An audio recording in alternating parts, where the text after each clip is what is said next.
আমার সম্পর্কে আপনার কোনো ধারণাই নেই। কারোর সম্পর্ক কিছু না জেনে কথা বলে নিজেদেরকে বাচ্চা প্রমাণিত করবেন। আমি চাই না আমার কিছু রিভিল করতে, তাও আপনাকে আমি একটু ধারণা দিয়ে দিই।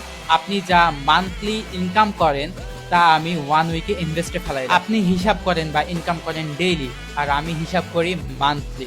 আপনি ডেইলি প্রফিট করতে করতে মাস শেষে যা প্রফিট করেন তার থেকে আমার অনেক গুণ বেশি। সো গাইস, আমি কত টাকা ইনকাম করি বা মাস শেষে আমার কত টাকা থাকে এগুলো আমার টোটালি প্রাইভেসি, আর এগুলো আমি পাবলিকলি শেয়ার করতে চাই না বা শেয়ারও করব না। আর আমার এই কথাটা অনেকে খারাপ ভাবে নিতে পারো বা অনেকে বলতে পারো আমি অহংকার করতেছি। ভাই, এটা অহংকারে কিছু না, আমি জাস্ট তোমাদেরকে বললাম। আর আমার লেটে নেয়ার আরো একটা ভ্যালিড রিজন রয়েছে, সেটা হচ্ছে আমি ভিডিওতে অলরেডি বলেছিলাম এতে কোনো যায় আসে না সে 1 লাখ নিক বা 10 লাখ নিক।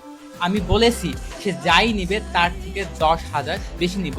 তো তার এটা বোঝা উচিত ছিল যে লাস্ট নাইটে হলেও আমি কামব্যাক দিব। আমি এটা দেখতে চাইছিলাম যে সে সর্বোচ্চ কত নিতে পারে। 1,50,000 নিয়ে সে থেমে গিয়েছে এবং নিজেকে ওয়ার্ল্ডের ডায়মন্ড কিং দাবি করছে। সে নিজেকে দাবি করছে, তার উপরে কেউ নেই। আর গাইস, তোমরা এটা ভালোভাবেই জানো আমি যা বলি তা আমি করি। অলরেডি এর আগে যতবার যে কথা আমি তোমাদেরকে দিয়েছিলাম সেগুলো আমি পালন করেছিলাম। ওকে।